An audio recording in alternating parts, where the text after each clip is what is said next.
గురుగారు, సింహరాశి వారికి ఈ వారం ఎలా ఉండనుంది? సింహరాశి వారికి 3 గ్రహాలు చక్కగా సహకరిస్తున్నాయమ్మా. గ్రహ బలంలో ఎటువంటి మార్పు లేదు. గత వారం 3 గ్రహాలే, ఇప్పుడు 3 గ్రహాలే. ఏకాదశంలో చంద్రుడు, భాగ్యంలో గురువు, అష్టమంలో శుక్రుడు. ఎటు చూచినా విజయమే గోచరిస్తోంది. ఆర్థికపరమైన లాభాలు త్వరగా సిద్ధిస్తాయి. ఆశించిన ఫలితాలు త్వరగా లభిస్తాయి. ఏకాగ్రతతో పనిచేయండి, లక్ష్మీ కటాక్ష సిద్ధి కలుగుతుంది. ఐశ్వర్యం వృద్ధి చెందుతుంది. దానికి తగిన ప్రణాళికల్ని ఆలోచనాత్మకంగా సిద్ధం చేయండి. ఐశ్వర్యం అనుకూల ఫలితాలను ఇస్తుంది. వృత్తి ఉద్యోగ వ్యాపారాల్లో జాగ్రత్తగా ఉండాలి. ఇతరులపై ఆధారపడకుండా పనిచేయండి. తోటి వారి నుండి వ్యతిరేకత రాకుండా చూసుకోవాలి. ఎప్పటి పనులు అప్పుడే పూర్తి చేయండి. ఏది అనుకుంటారో అది పూర్తయ్యే వరకు పనిని మధ్యలో ఆపవద్దు.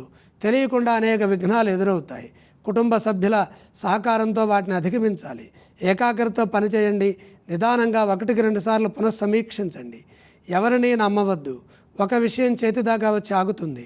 నిరాశ చెందకుండా మరలా ప్రయత్నించండి. ధైర్యంగా ముందుకు సాగండి.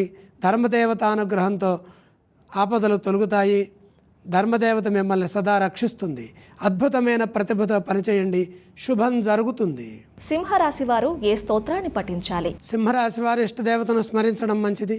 ఈ రాశి వారు ఏ ఆలయాన్ని సందర్శించాలి? సింహరాశి వారు ఇష్టదేవత దర్శనం చేయాలి. వీరు ఏ విధానం చేస్తే మంచిదంటారు గురుగారు? 9లో సూర్యుడున్నాడు. గోధుమలు దానం చేయండి.